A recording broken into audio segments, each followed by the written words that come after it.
Batu jenis apa sajakah yang bisa dipakai sarana untuk bermeditasi agar kita lebih mudah menuju relaksasi sehingga kita bisa mencapai yang namanya hening atau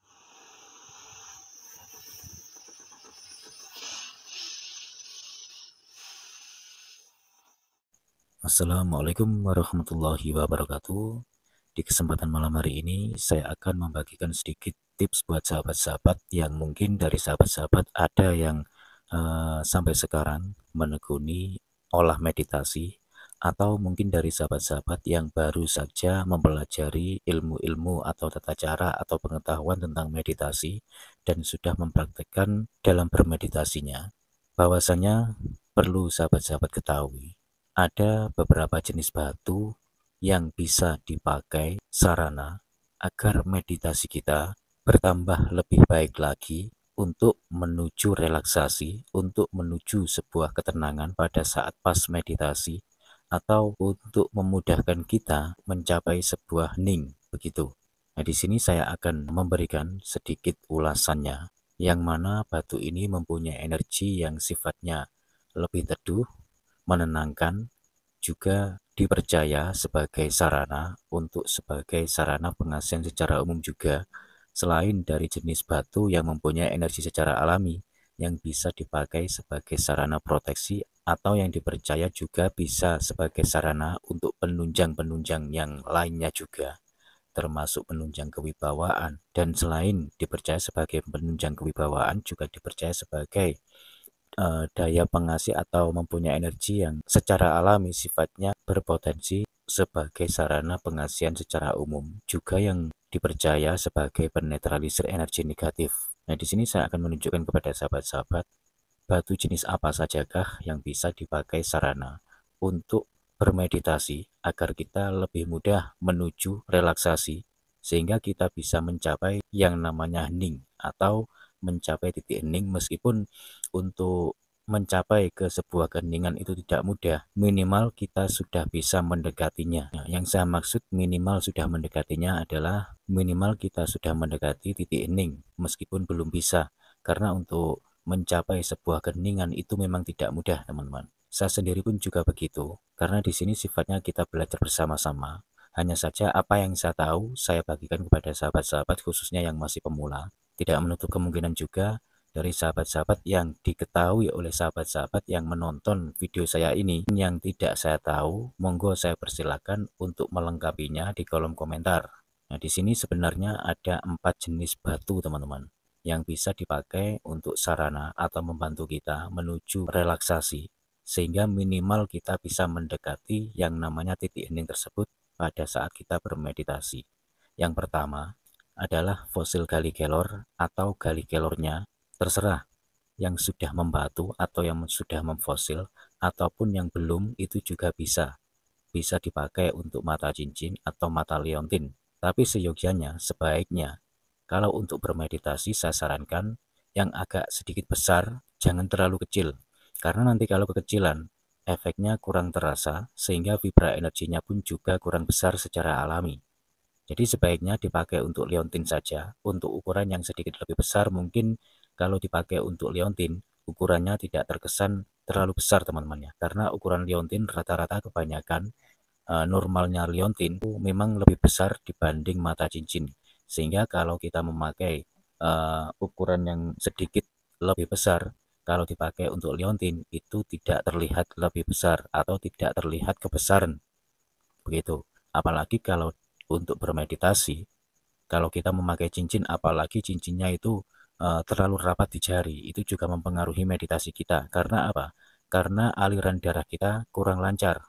Nah, ada tekanan di jari, terlalu rapat di jari, sehingga itu mempengaruhi aliran darah kita, sehingga itu juga berdampak kurang baik pada saat kita bermeditasi. Sebaiknya kita pakai untuk liontin saja atau dipakai kalung, atau setidaknya minimal yang sudah berbentuk liontin. Kalau tidak ada kalungnya bisa dimasukkan dalam saku pada saat kita bermeditasi, begitu.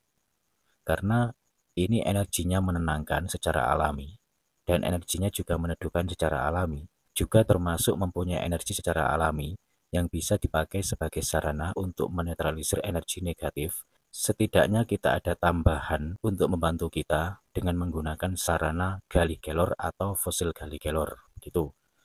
Lalu yang kedua adalah batu akik kecubung atau amestis. Nah, lalu kecubung apa atau batu akik amestis dari jenis apa, warnanya apa terserah. Yang jelas itu dari jenis batu akik kecubung, entah itu kecubung wulung, kecubung wungu, kecubung es, atau kecubung air yang biasa disebut dengan kinyang air. Itu juga termasuk batu kecubung. Terus yang ketiga, mungkin dari sahabat-sahabat ada yang memiliki batu akik Yaman wulung, itu juga bisa. Karena secara alami energi yang terhimpun di dalam batu akik Yaman wulung itu juga menenangkan begitu. Juga bisa menetralisir energi negatif secara alami. Terus yang keempat adalah akik virus. Akik virus ini sangat teduh sekali. Selain itu juga dipercaya sebagai akik keberuntungan. Energinya pun juga secara alami bisa menstabilkan, juga bisa mengatur atau membantu keseimbangan tubuh kita, baik secara fisik ataupun secara emosional. Sehingga akik virus ini pun juga sangat baik sekali, sangat cocok sekali dipakai sebagai sarana atau media atau alat bantu pada saat kita melakukan meditasi. Karena energi secara alami yang terkandung di dalam akik virus ini juga sangat positif sekali teman-teman. Sehingga ini juga bisa membantu sahabat-sahabat, khususnya buat sahabat-sahabat yang baru mempelajari olah meditasi, bisa menggunakan batu tersebut, termasuk salah satunya fosil gali kelor, batu akik kecubung atau amestis, terus yang ketiga batu akik Yaman wulung, terus yang keempat akik virus. Ya mungkin ini juga diperlukan atau dibutuhkan buat sahabat-sahabat yang menekuni meditasi, juga termasuk yang menyukai atau yang hobi batu akik atau batu permata, batu mulia. Terserah apapun penyebutannya, yang jelas jenis batu akik yang bisa dipakai untuk membantu kita menuju relaksasi, meskipun kita belum bisa mencapai ke titik hening, setidaknya kita sudah mendekati ke titik hening tersebut agar meditasi kita semakin membaik. Karena setiap benda ini mempunyai energi secara alami yang mempunyai efek-efek tertentu sesuai dengan bendanya, termasuk fosil gali kelor yang mempunyai energi menenangkan, juga menetralisir energi negatif, juga batu akik kecubung yang mempunyai energi menenangkan juga, terus batu akik Yaman wulung juga mempunyai energi yang menenangkan, dan akik virus selain menenangkan juga meneduhkan, sehingga energi secara alami yang kita serap atau yang diserap oleh tubuh kita ini sangat membantu sekali pada saat kita melakukan meditasi, begitu. Tentunya pada sebuah batu atau pada akik virus yang memang benar-benar bagus kualitasnya. Karena setiap benda mempunyai kualitas yang berbeda-beda. Ada yang kualitasnya kurang baik atau bisa dikatakan jelek, ada juga yang kualitasnya sedang, ada juga yang kualitasnya bagus.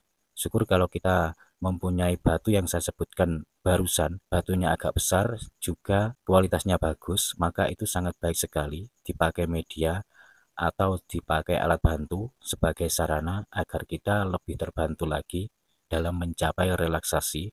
Syukur kalau sudah bisa mencapai ke titik hening. Lalu kalau sudah terbiasa meditasi, apakah tidak usah memakai batu seperti yang saya sebutkan tadi? Nah, itu terserah kembali ke sahabat-sahabat sendiri. Memakai akan lebih baik, tidak memakai pun juga tidak apa-apa. Karena segala sesuatu yang diciptakan oleh Tuhan di muka bumi ini tidak ada sia-sia, tidak ada sia-sianya, pasti ada manfaatnya. Banyak sekali manfaatnya, hanya saja kita sebagai manusia biasa, kita tidak mungkin bisa mengetahui secara keseluruhan. Kita hanya mengetahui sekelumit, ibarat ilmu itu hanya setetes air di lautan. Karena yang maha tahu tetap Tuhan yang maha kuasa. Ya baik teman-teman, dari penjelasan saya tadi tentang batu akik yang bisa dipakai sarana atau media agar kita pada saat bermeditasi ini semakin mendapatkan hasil, atau lebih tepatnya semakin kita sedikit terbantu untuk mencapai ke titik hening. Ini mudah-mudahan bisa difahami dan selamat mencoba. Ya, sekian dulu dari saya. Semoga bermanfaat. Kurang lebihnya saya mohon maaf. Wassalamualaikum warahmatullahi wabarakatuh. Rahayu, salam budaya.